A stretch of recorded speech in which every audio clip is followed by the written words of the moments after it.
جس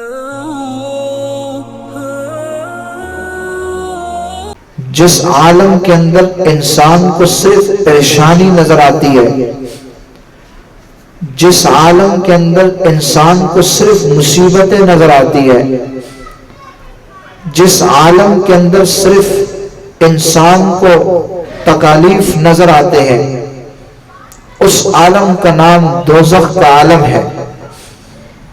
ایک عالم وہ ہے جس کے اندر صرف خوشی ہی خوشی ہے، ایک عالم وہ ہے جس کے اندر صرف راحت ہی راحت ہے، اور اس عالم کا نام جنت ہے۔ ایک عالم وہ ہے جس کے اندر غم بھی ہے، جس کے اندر خوشی بھی ہے، ایک عالم وہ ہے جس کے اندر تاریکی بھی ہے، جس کے اندر روشنی بھی ہے، ایک عالم وہ ہے جس کے اندر چھاؤ بھی ہے، جس کے اندر دھوپ بھی ہے، ایک عالم وہ ہے اگر آپ ایک طرف دیکھو تو راحت بھی ملے گا، اسی عالم کے اندر آپ کو دکھ بھی ملے گا، اگر آپ اسی عالم میں دیکھو تو آپ کو پریشانی بھی نظر آئے گی، دوسری طرف آپ اسی عالم میں دیکھو تو آپ کو خوشی بھی نظر آئے گا۔ اس عالم کا نام دنیا ہے۔ تو گویا کل تین بڑے عالم ہیں۔ ایک وہ عالم جس کے اندر صرف دکھ ہی دکھ، پریشانی ہی پریشانی، اس عالم کا نام دوزخ ہے۔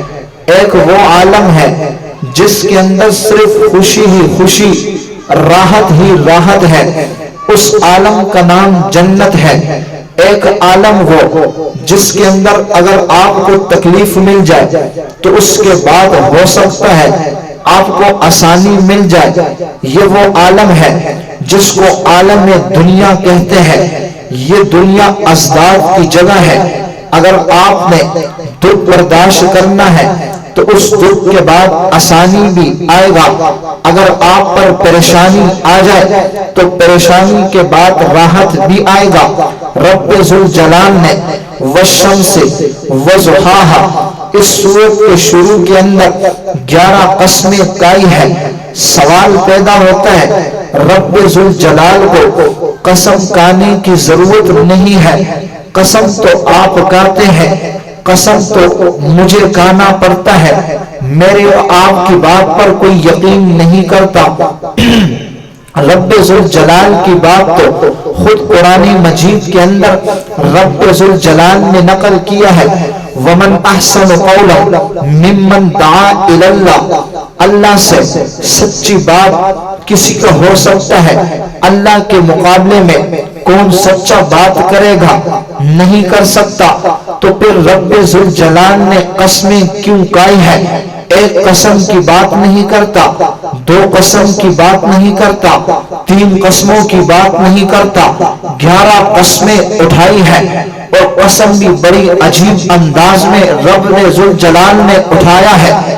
والشمس، سب سے پہلے رب ذوالجلال نے قسم اٹھایا سورج کا، والشمس وضحاها، قسم ہے اس سورج کی، وضحاها، جب اس کی روشنی پھیل جائے، والقمر اذا تلاها، رب ذوالجلال نے پھر قسم اٹھایا ہے چاند کا، قسم ہے اس چاند کا، اذا تلاها، جب وہ چاند سورج کے بعد آتا ہے۔ پھر رب ذوالجلال نے قسم اٹھایا ہے والنہار اذا جلاها، قسم ہے دن کا، وہ دن جس کو سورج منور کرتا ہے۔ پھر رب ذوالجلال نے قسم اٹھایا ہے واللیل اذا یغشاها، رات کی قسم کو اٹھایا ہے، اذا یغشاها، جب اس رات کو سورج جب اس رات کو سورج غائب کر لیتا ہے، ڈھانپ لیتا ہے، چاند جس کو ڈھانپ لیتا ہے۔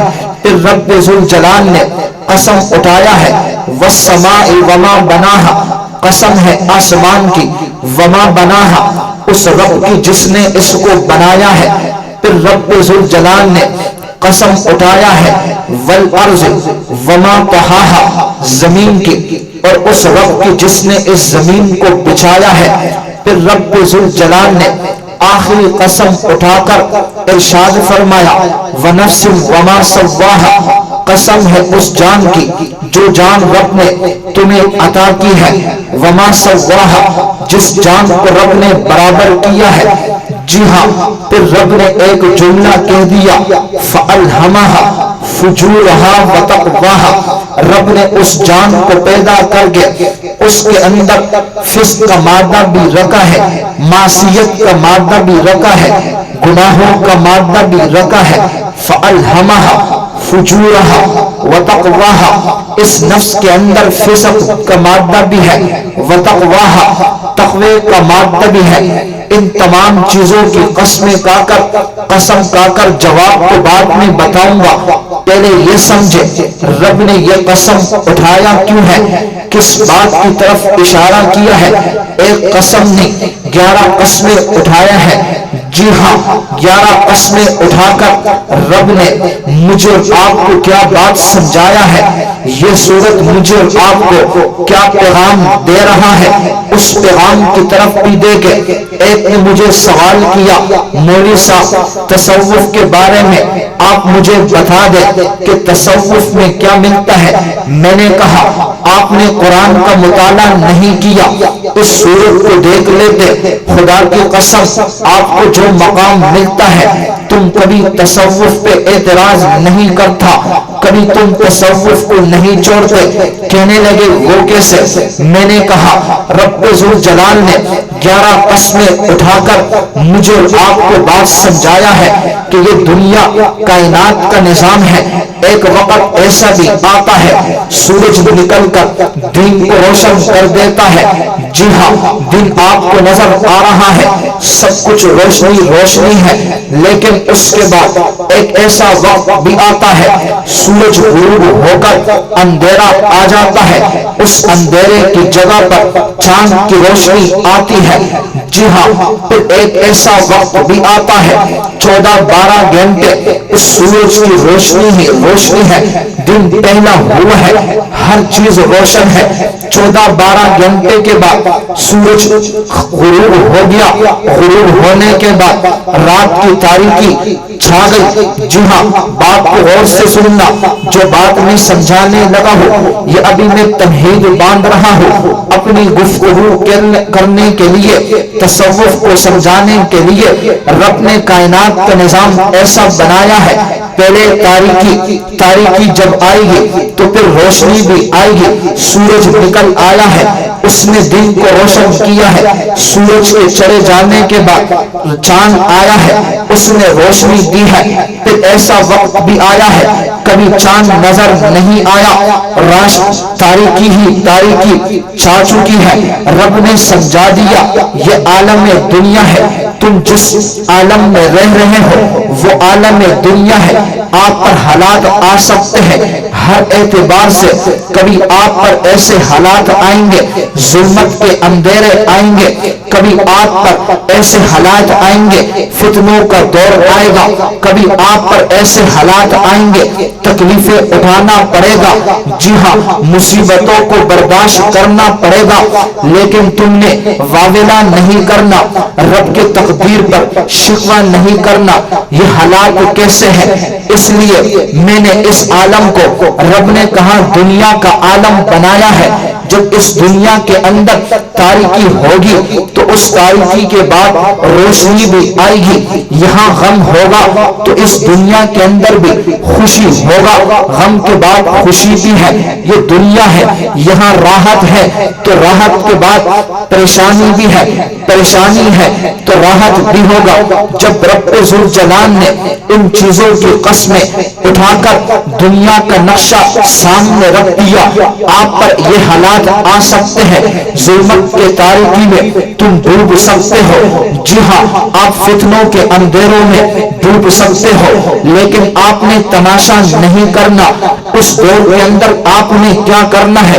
11 قسمیں اٹھا کر کائنات کا نقشہ بتا کر کہا قد افلح من زکاہا۔ اس دور کے اندر کامیاب وہ ہے جس نے اپنی اس جان کو صاف کر دیا، نہ مراد وہ شخص ہے وقد خاب من دساہا جس نے اس جان کو گناہوں کے اندر دھکیل دیا۔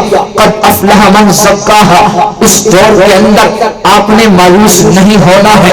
ولا تقنطوا من رحمت اللہ، کوئی ایسا نہیں آپ اندھیرے کے اندر گر گئے رب کے رحمت سے مایوس ہو جاؤ، نہیں، رب کے رحمت سے مایوس نہیں ہونا ہے۔ ولا تقنطوا من رحمت اللہ، رب کے رحمت سے مایوس نہیں ہونا۔ وجہ اس کی یہ ہے یہاں جب تکلیف ہے تو پھر خوشی بھی ہے، یہاں پریشانی ہے تو راحت بھی ہے۔ اس کو دنیا سمجھو، اس کو جنت نہیں سمجھو۔ آج ہم پریشان ہیں، ہر کوئی کہتا ہے مجھے راحت ہی راحت مل جائے، یہ نہیں ہو سکتا۔ ہر کوئی کہتا ہے مجھے خوشی ہی خوشی مل جائے، یہ نہیں ہو سکتا۔ یہ تو عالم دنیا ہے، اس دنیا کے اندر تکلیف برداشت کرنا پڑے گا، اس دنیا کے اندر دکھ برداشت کرنا پڑے گا، اس دنیا کے اندر ہر غم کو سہنا پڑے گا، ہر تکلیف پر صبر کرنا پڑے گا۔ یہی پیغام رب نے دیا۔ اگر آپ روحانی طور پر بھی ظلمت میں گر گئے، جس طرح دنیا کو دیکھتے ہو تاریکی کے بعد روشنی ہے، آپ روحانی طور پر کسی اندھیرے میں گھیر گئے تو اس وقت بھی رب کے رحمت سے مایوس نہیں ہونا۔ اس کی وجہ کیا ہے؟ قد افلح من زکاہا، اس وقت کامیاب وہ شخص ہے جس نے اپنی اس جان کو صاف کر دیا۔ وقد خاب من دساہا، جی ہاں نہ مراد ناکام شخص وہ ہے جس نے اس نفس کو گندا کر دیا، اس نفس کو گناہ کی طرف دھکیل دیا۔ پیغام مل گیا۔ رب نے 11 قسمیں کہا کر جو بات ارشاد فرمائی ہے کہ قسم میں نے سورج کبھی کایا ہے، جی ہاں قسم چاند کبھی کایا، قسم رات کبھی کایا، قسم آسمان کبھی میں نے کایا ہے، قسم میں نے اٹھایا ہے زمین کی، قسم اٹھا کر آپ کے اس جان کی۔ ان قسموں کا فائدہ کیا ہے؟ رب ذوالجلال آپ نے قسمیں کیوں اٹھائی ہے؟ رب نے بات کو سمجھا دیا۔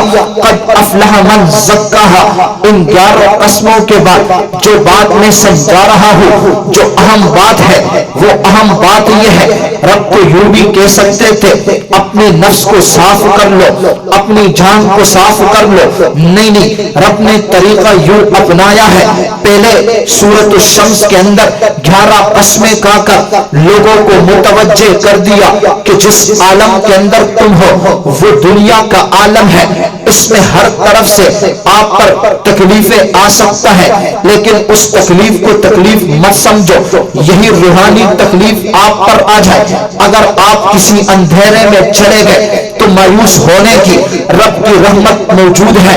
اب تم دنیا میں ہو، توبے کا موقع ہے، استغفار کا موقع ہے، پاکی کا موقع ہے، اللہ والے کے صحبت میں آنے کا موقع ہے۔ جب تک یہ آنکھ کھلی ہے، آنکھ بند نہیں ہوا تو چانس آپ کے ساتھ موجود ہے۔ اس نفس کو صاف کر لو، اس نفس کو پاک کر لو۔ قد افلح من زکاہا وقد خاب من دساہا، کامیاب ہوا وہ آدمی جس نے اس نفس کو صاف کر دیا۔ وقد خاب من دساہا، نہ مراد ہوا ناکام ہوا وہ شخص من دساہا جس نے اس جان کو گناہ کی طرف دھکیل دیا۔ تو پتہ چل گیا جس طرح دنیا کے اندر تاریکی ہے، رب نے گناہ بھی تاریکی پیدا کی ہے۔ انسان کے اندر دونوں مادے ہیں، گناہ کا مادہ بھی ہے، اس لیے کہ انسان دنیا کے اندر ہے، مادہ گناہ کا بھی ہے۔ انسان کے اندر تقوی کا مادہ بھی ہے، نیکی کا مادہ بھی ہے۔ جی ہاں جس طرح دنیا کے اندر تاریکی ہے، یہاں تاریکی گناہوں کا ہے، وہاں روشنی دنیا کے اندر بھی ہے۔ سورج کی صورت میں، یہاں تقوی کی صورت میں تجھے روشنی ملتی ہے۔ جی ہاں، دنیا کے اندر قد افلح من زکاہا، جس طرح گناہوں سے دل کے اندر اندھیرا آ جاتا ہے، تقوی کے ذریعے روشنی آ جاتا ہے۔ رب نے دونوں چیزیں انسان کے اندر رکھ دیا۔ آخر سوال پیدا ہوا، اللہ نے انسان کے اندر یہ دونوں چیزیں، ان دونوں چیزوں کی صلاحیت کیوں رکھی ہے؟ گناہوں کی بھی صلاحیت ہے، تقوی کی بھی صلاحیت ہے۔ یہی تو وہ بات ہے جب میں پارہ نمبر 1 کھولتا ہوں، حضرت آدم علیہ السلام جو میرے بھی باپ ہیں، جد امجد ہے، تمہارا بھی جد امجد ہے، رب ذوالجلال نے جب اس کو فرشتوں کے سامنے کھڑا کر دیا، جو مقام آدم کو فرشتوں پر ملا ہے، بنی آدم کو جو مقام فرشتوں پر ملا ہے، خدا کی قسم وہ تمہیں تصوف کی برکت سے حاصل ہوگا۔ اس لیے 3 چیزیں ہیں، 3 قسم کے حیوانات ہیں۔ نمبر 1 فرشتوں، دنیا کے اندر آپ نے دیکھا ہے فرشتے بھی ہیں، جی ہاں فرشتے ہیں، نورانی مخلوق ہیں، رب نے ان کو گناہوں سے پاک رکھا ہے، کبھی یہ گناہ نہیں کرتے، رب نے ان کو پیدا ہی کیا ہے نیکی کرنے کے لیے۔ جب میں دیکھتا ہوں جانور کی طرف، جانور کے اندر صرف ایک ہی مادہ ہے، اپنی من مانی زندگی گزارنی ہے۔ جب میں انسان کی طرف دیکھتا ہوں، اس کے اندر 2 قسم کے مادے ہیں، نمبر 1 مان کر چلنا، نمبر 2 من مانی کرنا۔ جب میں نے فرشتوں کو دیکھا ہے، اس کے اندر ایک صفت ہے مان کر چلنا، رب کی مان کر چلنا، یہ صفت صرف فرشتوں میں ہے، وہ من مانی نہیں کرتے۔ جس فرشتوں کو جو حکم دیا ہے وہی فرشتہ اس کو مان کر چلتا ہے۔ جانور کے اندر من مانی ہے، وہ تمہاری بات مشکل سے سمجھ جاتا ہے، لیکن انسان کو جب میں نے اٹھا کر دیکھا، جب اس کے اندر ایک مادہ من مانی کا ہے، اگر یہ من مانی کرے گا، نمبر 2 ایک ہے مان کر چلنا، رب نے پیغام دے دیا فَأَلْهَمَهَا فُجُورَهَا وَتَقْوَاهَا، میں نے اس انسان کے اندر مادہ پیدا کیا ہے فسق کا، میں نے اس انسان کے اندر مادہ رکھا ہے وَتَقْوَاهَا، تقوی کا۔ پھر آگے جملہ ارشاد فرمایا، جس نے اس مادے کو لے لیا، من مانی اگر لے لیا، فَأَلْهَمَهَا فُجُورَهَا، پھر قرآن نے اس نقشے کو بھی کھینچ لیا، اگر یہ من مانی کرے گا، اولئک کالانعام بل ہم اضل، پھر یہ جانور سے بھی بدتر ہے۔ اگر یہی انسان مان کر چلے گا تو پھر خدا کی قسم آسمان کے اوپر جو نورانی فرشتے ہیں اس سے بھی بڑھ کر اس کا مقام بنے گا۔ یہ رب نے تصوف کی حقیقت ہمیں یہاں پر سمجھایا۔ پہلے رب نے قسمیں اٹھائی، 11 قسمیں، ایک قسم بھی نہیں۔ رب کو قسم کھانے کی ضرورت نہیں ہے، لیکن قسم کیوں کھایا، کیوں اٹھایا، اس کی بنیادی وجہ رب نے یہ جملہ سمجھانا تھا، قد افلح من زکاہا، کہ تاریکی کے بعد روشنی بھی ہے، ہر دکھ کے بعد خوشی بھی ہے۔ انسان کو سمجھایا کہ گناہ کے تاریکی کے اندر ڈوب گیا تو پھر آپ غم نہ کر، رب موجود ہے، رب کی رحمت موجود ہے۔ کئی مایوس نہ ہونا، تبصرے نہ کرنا کہ بھئی فلاں یوں گناہ کرتا ہے، ہمارے اوپر حالات کیسے ہیں، ہم کہاں پس رہے ہیں، ہم تو زوال کی طرف جا رہے ہیں۔ رب نے کہا نہیں نہیں، مقصد کی طرف آ جاؤ، باتیں کرنا چھوڑ دو، مقصد کی طرف آ جاؤ۔ یہ دنیا ہے، دنیا کو دنیا سمجھو، دکھ کے بعد خوشی بھی ہے، غم کے بعد راحت بھی ہے۔ گناہ کے اندر اگر تم چلا گیا، گناہ کی تاریکیوں میں چلا گیا، کسی اللہ والے کی صحبت کو اپنا لو، قد افلح من زکاہا، اس جان کی تزکیہ کر لو۔ میں نے 11 قسمیں تمہارے لیے اٹھایا ہے بات کو سمجھانے کے لیے کہ تصوف کتنی اہم چیز ہے۔ اگر تم نے تصوف میں آ کر گناہوں کو دبا لیا، گناہ کا مادہ دبا لیا، تصوف میں یہی ہوتا ہے، تقوی بنایا جاتا ہے، گناہوں سے روکا جاتا ہے۔ انسان گناہ کرتا ہے، جی ہاں بشر ہے، چلیے پھر اس واقعہ کو بھی دیکھو. حضرت یوسف علیہ السلام وقت کے نبی ہے، کتنے حسین ہے، کتنے جمیل ہے. وقت کی مصر کی عورتوں نے جب اس کو دیکھا ہے تو پھر اپنی ہاتھ کی انگلیاں کھاتی ہے. یہ اس کی حسن کی دلیل ہے.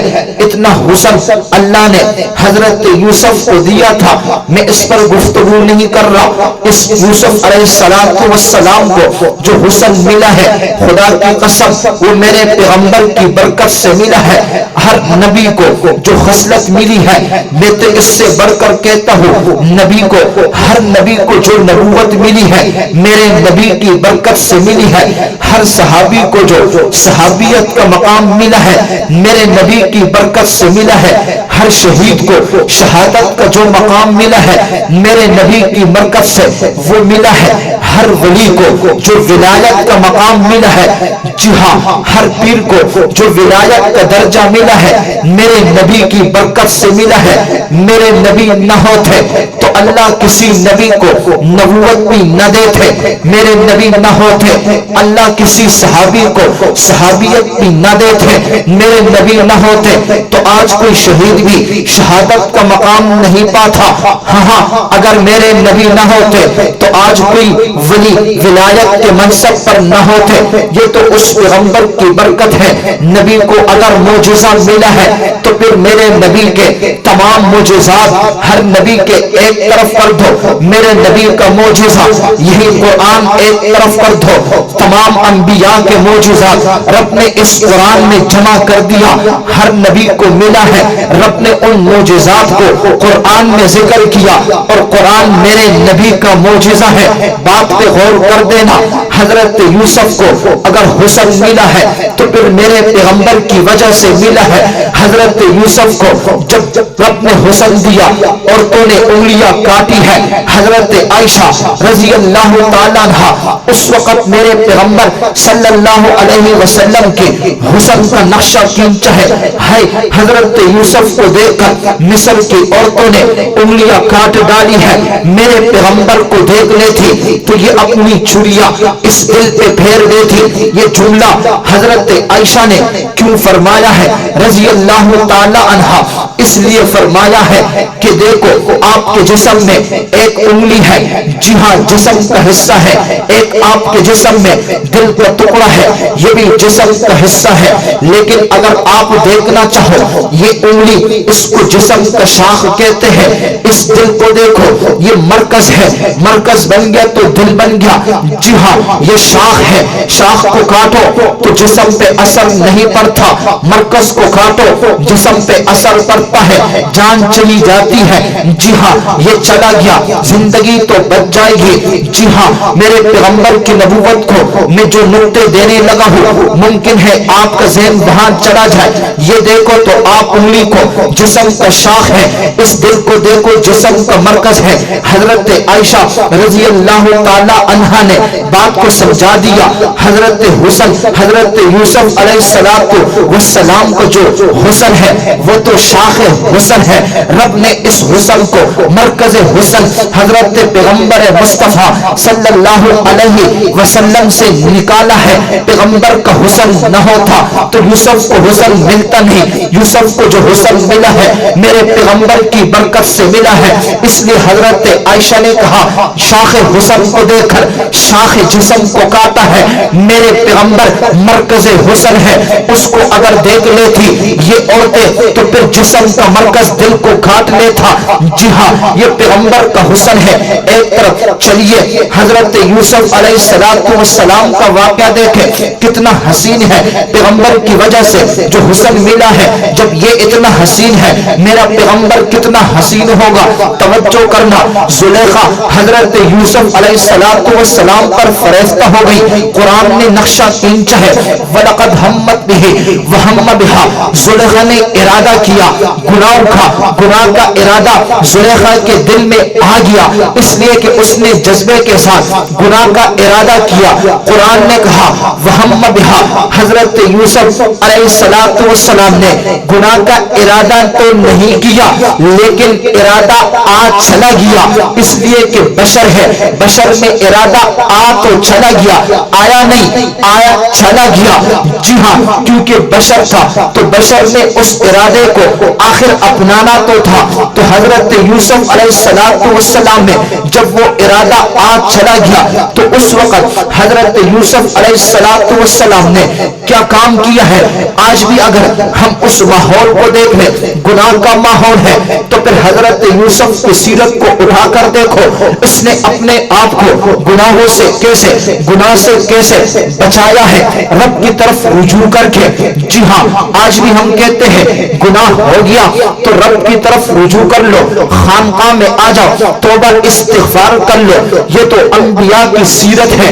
حضرت یوسف علیہ السلام نے رب کی دلیلیں دیکھی ہے، مختلف دلیلیں تھی حضرت یوسف کی، فوراً کہا میں رب کی طرف رجوع کرتا ہوں، کتنا برا ارادہ اس عورت نے میرے ساتھ کیا ہے اور گناہ کی جگہ سے بھاگے ہیں۔ آج کہتے ہیں گناہ کی مجلس میں بیٹھا ہے، کہتے گناہ ہوتا ہے، نہیں میرے دوست، آپ نے یہ محفل تو چھوڑنا پڑے گا، شراب کا محفل ہے یہ نہیں، اوپر زبان سے کہہ رہے ہیں گناہ ہو رہا ہے کیسے چھوڑ دوں، نہیں گناہ کی جگہ سے بھاگنا پڑے گا۔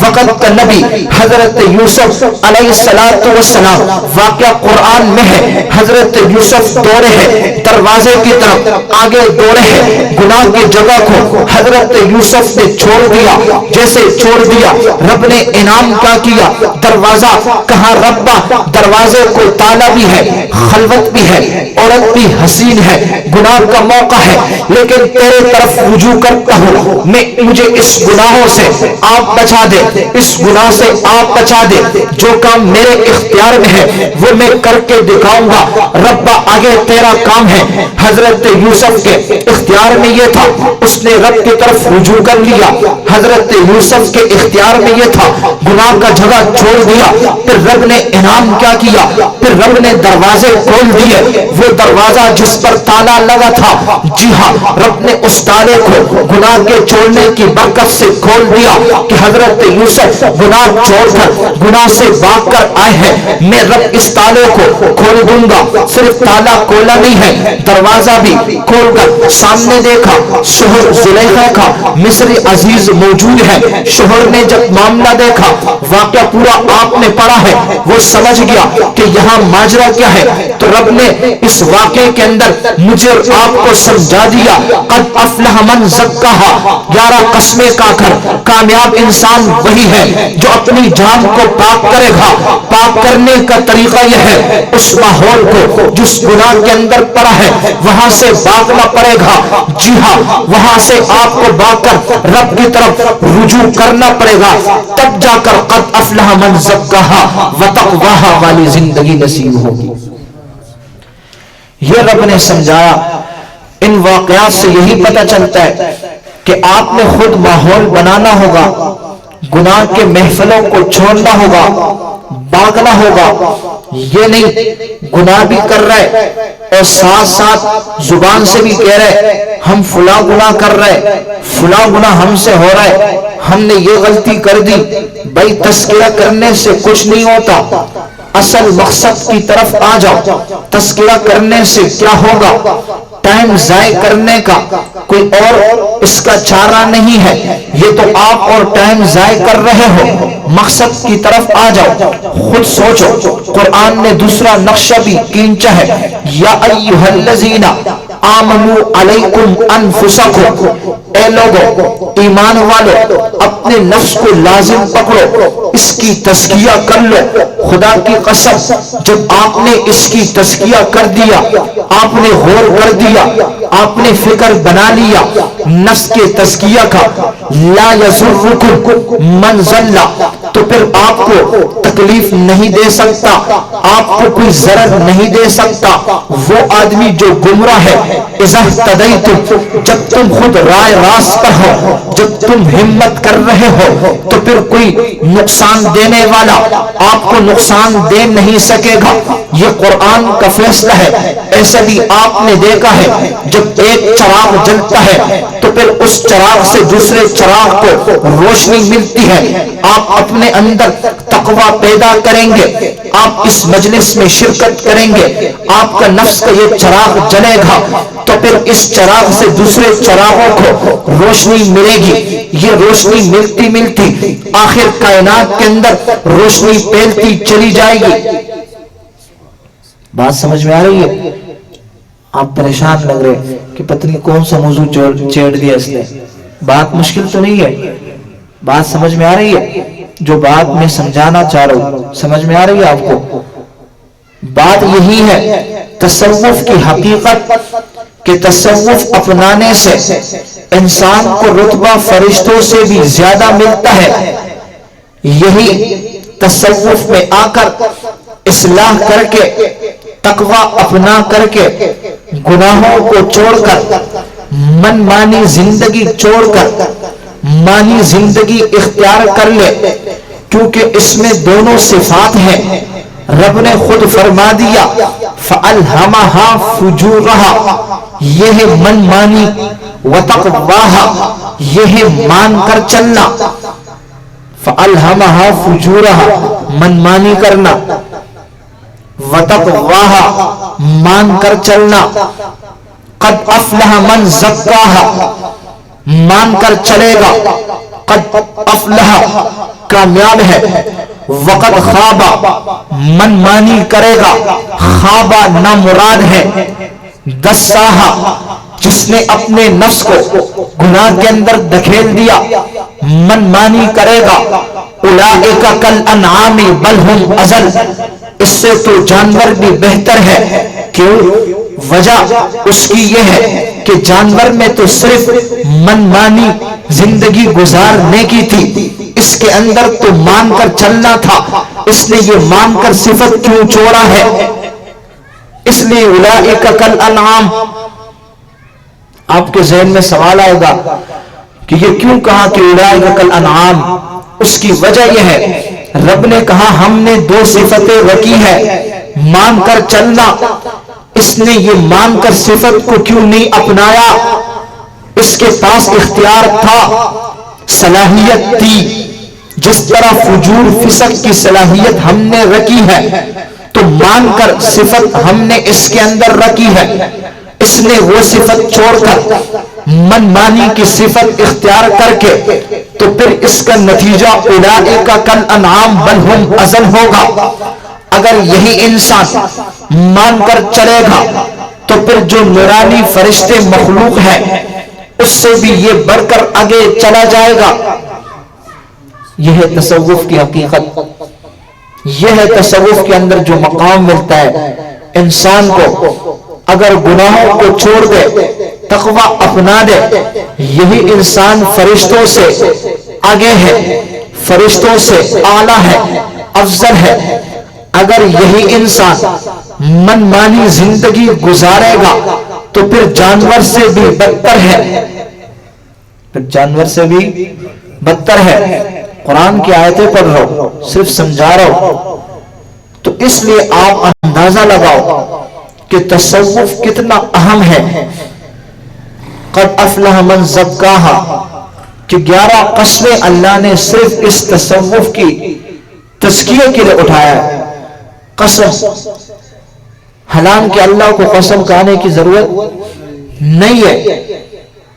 اگر اللہ نے قسم اٹھانا تھا 1 2 3، لیکن سورۃ الشمس کے اندر اللہ پاک نے 11 قسمیں اٹھائی ہے۔ کتنے؟ پھر آخر میں 2 جملے ذکر کر لی، قد افلح من زکاہا وقد خواب من دساہا۔ پھر رب نے اس سے اگلے آیت کے اندر بھی بندوں کو سمجھا دیا، اگر تم نے اس نفس کو گناہ کے اندر دھکیل دیا تو پھر آپ نے کذبت سمود، ذرا اپنے سے پہلے لوگوں کو دیکھو، تم سے زیادہ طاقتور بھی تھے، مالدار بھی تھے، ان کے پاس شان اور شوکت بھی تھا، جسم کے لحاظ سے بھی تم سے بڑے تھے۔ قوم سمود کو دیکھو، قوم عاد کو دیکھو، جب ان لوگوں نے رب کی نافرمانی کر دی، کذبت سمود بتقواہا، یہاں قوم سمود کا واقعہ بھی رب نے نتیجے میں لایا ہے۔ پہلے سمجھا دیا خدا کے لیے ان قسموں کو دیکھ کر نفس کی تزکیہ کر لو، گناہ میں مت آنا، لیکن گناہ میں آ گئے تو پھر کذبت سمود، قوم سمود نے بھی ہماری نافرمانی کی تھی، وقت کے پیغمبر کی بات کو نہیں مانا، گناہ کے اندر لگ گئے، پھر ہم نے ان کا حشر کیسا کیا۔ یہ اللہ پاک نے اسی سورۃ شمس کے اندر نتیجہ بیان کیا کہ بھئی آپ نے اس نفس کی اصلاح نہیں کی، آپ نے نافرمانی کر دی، گناہ کے اندر اس نفس کو لگایا، تو پھر کذبت سمود بطغواہا، جھٹلایا تھا سمود والوں نے بھی، سرکشی کر کے، نافرمانی کر کے، رب کی بات کو جھٹلا کر، وقت کے پیغمبر کی بات کو جھٹلا کر ہم نے ان کے ساتھ کیا حشر کیا۔ قوم عاد کو دیکھو، فرعون کو دیکھو، موسیٰ علیہ السلام کے بارے میں وہ کیا کیا الفاظ بول رہے تھے، کبھی کیا کہہ رہے تھے، کبھی کہہ رہے تھے فقال انا ربکم الاعلی، میں رب ہوں، نعوذ باللہ، جو اس کو نہیں مانتا تھا۔ پچھلے اتوار کو آپ کے سامنے اس کا واقعہ بھی میں نے نقل کیا ہے۔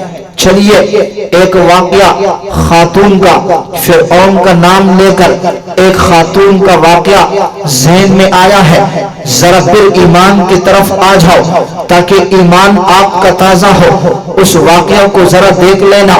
حضرت موسیٰ کو رب ذوالجلال نے علیہ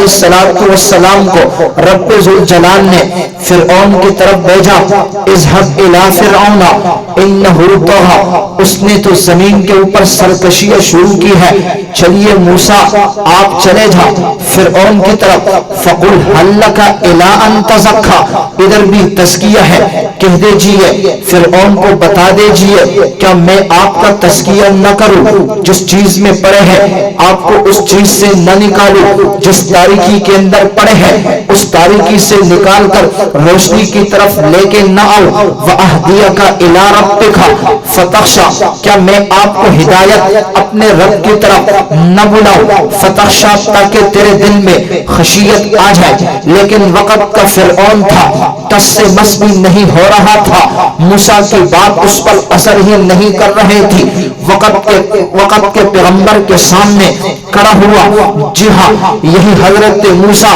علیہ السلام دعوت دے رہے تھے، دعوت اتنا دے کر فرعون کا ایک محل تھا، وہاں پر ایک خاتون تھی۔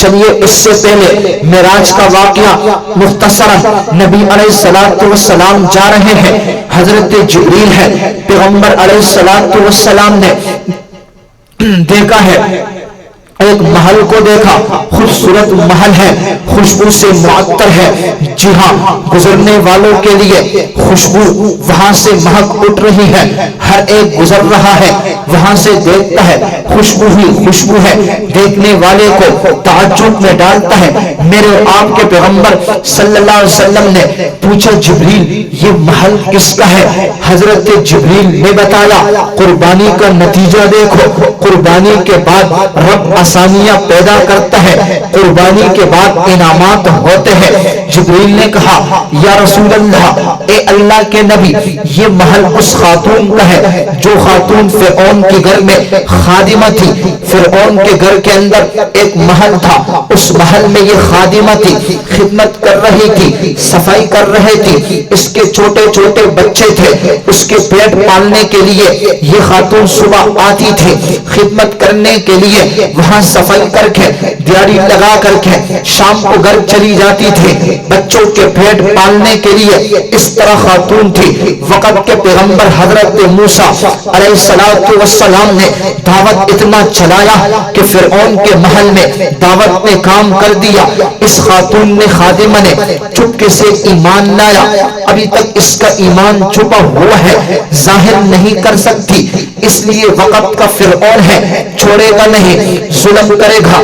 جابر بادشاہ ہے, ظالم بادشاہ ہے, ایمان کی اظہار کیسے کر لوں؟ جی ہاں, یہی خاتون عام عورتوں کی جو اس محل میں تھی, ان عورتوں کے سر کے اندر, سر کے بالوں میں کنگھی کیا کرتی تھی. فرعون کی بیٹی آ کر اس نے کہا کنگھی کر, کنگھی کرنے لگی. اس خادمہ کے ہاتھ سے یہ کنگھی نیچے زمین پر گر گئی. توجہ کرنا, قربانی پر دلیل دے رہا ہوں. واقعہ کی روشنی میں اس خادمہ نے اس کنگھی کو اٹھایا, بسم اللہ کہہ کر. فرعون کی بیٹی یوں دیکھ رہی ہے, یہ بسم اللہ کیا ہے؟ نعوذ باللہ. اس خادمہ نے کہا یہ تو اس رب کا نام ہے جو رب میرا بھی ہے, جو رب تیرا بھی ہے, جو رب تیرے باپ فرعون کا بھی ہے, جو رب رب العالمین ہے, جو رب تمام کائنات کا ہے. بیٹی نے آنکھیں نکال کر, تو کس کو مانتی ہو؟ میرے باپ کی گستاخی کرتی ہو, میرے باپ کی گستاخی کر کے تو اس میرے باپ کو خدا نہیں مانتی.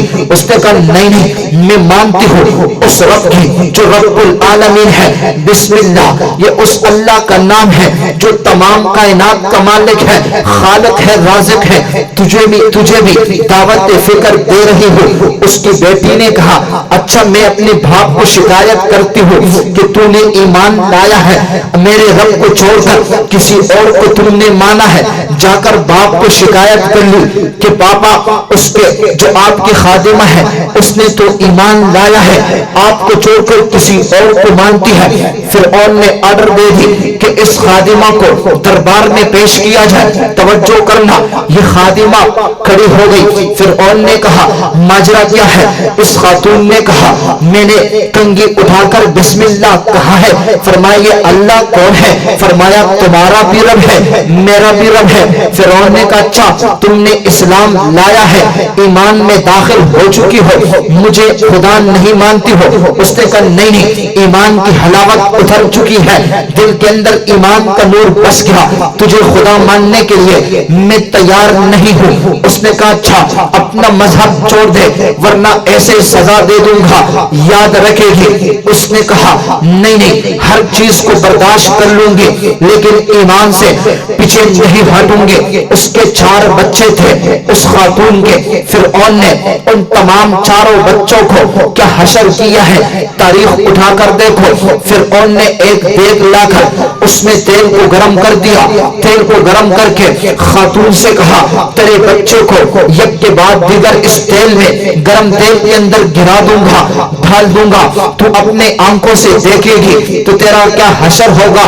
آخر ماں کی محبت تو بیٹی بیٹے کے ساتھ تو ہوتی ہے. آج کسی کی ماں کا بیٹا گم جائے تو اسپتالوں کے اندر بھی گھومتے ہیں, دکانوں کے اوپر بھی گھومتے ہیں, مسجد میں جاتے ہیں, اعلان کر لو اماں جان خیر ہے, میرا بیٹا 2 دن سے غائب ہے, گاڑی بک کرواؤ, اسپیکر لگاؤ, کیا ماجرا ہے. اس لیے گلیوں کے اندر میرے بیٹے کا اعلان کر دو, گما ہے. یہ محبت تو ہر ماں کی ہوتی ہے. تو فرعون نے کہا اس بیٹے کو میں اس گرم تیل کے اندر ڈالوں گا, اس کی ہڈیاں بھی نظر آئے گی تو پھر ایمان چھوڑ دو گی. اس خادمہ نے کہا نہیں نہیں, ہر تکلیف کو برداشت کر لوں گی لیکن ایمان کو نہیں چھوڑوں گی. فرعون نے بڑا بچہ لے کر اس تیل کے اندر ڈال دیا, یہاں تک کہ اس گرم تیل کے اندر اس کی ہڈیاں نظر آنے لگی. اس خاتون نے کہا ایمان سے پیچھے نہیں ہٹتی. فرعون نے دوسرا بچہ لا کر اس خاتون کے سامنے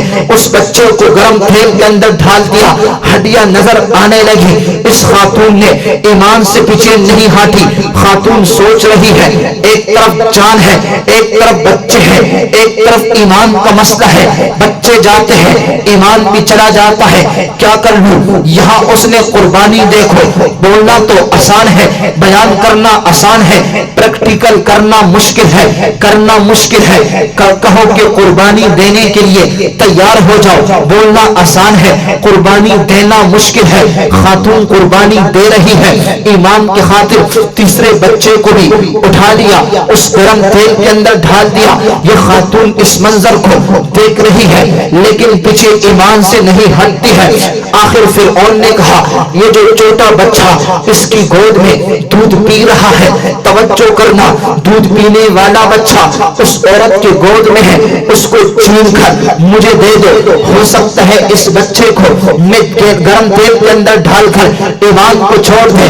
اس خاتون کا صبر لبریز ہو گیا ہے، صبر کا پیمانہ لبریز ہوا۔ فرعون نے اس چھوٹے بچے کو بھی جہاں چھین لیا۔ اس خاتون نے چلانگے ماری، چیخ مارا خدا کو دیکھو، 3 بچوں کو قربان کر چکا ہوں، یہ تو ابھی چھوٹا ہے، روئے گا، دودھ پی رہا ہے، جی ہاں دودھ پی کر بڑا ہو کر قربان کر دوں گا، ابھی چھوڑ دو۔ فرعون نے کہا نہیں میں نہیں چھوڑوں گا، اس کو بھی اسی گرم تیل کے اندر تم دیکھ کر ایمان سے پھیر جاؤ۔ اس نے کہا نہیں، اس نے عجیب سے الفاظ زبان سے نکالنے تھے، بچے کے طرف میں رو رہی تھی۔ رب کا قدرت کا کیا ہوا، رب نے اس بچے کو گویائی دے دی، رب نے بولنے کا طریقہ سلیقہ بچے کو سکھایا۔ بچے نے ہاتھ کی انگلی اٹھا کر کہا اماں جان، اماں جان، گود سے آواز آئی کہ اماں جان ایمان کو میری وجہ سے مت چھوڑ دینا، 3 بھائیوں کو، میرے 3 بھائیوں کو قربان کر کے ایمان بچایا ہے، مجھے بھی قربان کر کے اپنا ایمان بچا لو، ایمان سے پیچھے نہیں ہٹو۔ یہی بچے نے جملہ کہنا تھا، اس خاتون کے دل میں کچھ نرمی آ گئی، خیر بچے نے خود بتا دیا کہ اماں جان ایمان سے پیچھے نہیں ہٹنا، مجھے بھی قربان کر دو۔ فرعون اس ظالم بادشاہ نے چھوٹے بچے کو بھی گرم تیل کے اندر ڈھال کر اس کی ہڈیاں بھی خاتون دیکھ رہی تھی، لیکن خدا کی قسم اس خاتون نے بچوں کی جان کی قربانی دے دی لیکن ایمان سے پیچھے نہیں ہٹی۔ توجہ کرنا، فرعون کی بیوی آسیہ کڑی ہے، منظر دیکھ رہی ہے، ادھر خادم بھی کڑے ہیں، منظر دیکھ رہے ہیں۔ آسیہ نے فوراً آمنا برب العالمین کہا کہ میں نے تو ایمان لایا اسی خاتون کے رب پر، تمام عالمین کے رب پر۔ فرعون اس کے پیچھے چلا گیا۔ اب 2 عورتیں ہو گئی ایک محل میں، ایک اس کی بیوی، ایک اس کی خادمہ۔ ایمان کے لیے قربانی کو دیکھو، 4 بچوں کو قربان کیا، ادھر دعوت بھی اس نے کیسے دیا، ایک کو ایمان کا دعوت دے کر اتنا اثر کیا قربانی نے کہ آسیہ نے ایمان لایا۔ یہ اس ایمان کی دعوت کا نتیجہ ہے، قربانی کا نتیجہ ہے۔ فرعون نے دونوں کے اوپر ظلم کیا، دونوں کے پاؤں کے اوپر، پاؤں کے اندر کیل ٹونکے ہیں، دونوں کو پھانسی پہ چڑھا دیا۔ بالآخر دونوں خاتون نے اسلام پر، ایمان پر جامع شہادت کو نوش کر دیا۔ جبریل نے کہا اے اللہ کے رسول یہ محل اسی خاتون کا ہے جو خاتون فرعون کے محل میں کام کر رہے تھی، بچوں کو قربان کر کے، لیکن ایمان کو قربان نہیں کیا۔ یہ اس خاتون کا محل ہے۔ سوال کرنے والا میرے نبی ہے، سوال کرنے والے میرے نبی ہے کہ یہ محل کس کا ہے، اتنا خوشبودار۔ تو کیا سبق ملا کہ ہر قربانی کے بعد بڑا انعام ہوتا ہے، قربانی ضائع نہیں کرتا رب۔ جبریل نے کہا یہ اس کا محل ہے۔ تو بیان کا خلاصہ یہی ہے، یہاں پر ہمارا آنا وہ ایک ہی مقصد کے لیے ہے، اپنی اصلاح کر لے نفس کی، جس کے لیے رب نے 11 قسمیں اٹھا کر بات کو سمجھایا کہ جس نے اپنی نفس کی اصلاح کر لی، گناہوں کو بچایا، گناہوں سے بچایا اس نفس کو، تو قد افلح من زکاہا، اور جس نے اپنی نفس کی اصلاح نہیں کی، گناہوں کے اندر دھکیل دیا، وقد خاب من دساہا، وہ تاریکی کے اندر ڈوب گیا، نامراد ہوا۔ تو جو کچھ کہا سنا اللہ پاک اس پر عمل کرنے کی توفیق عطا فرمائے۔ وما علینا الا البلاغ المبین۔ کچھ مراقبہ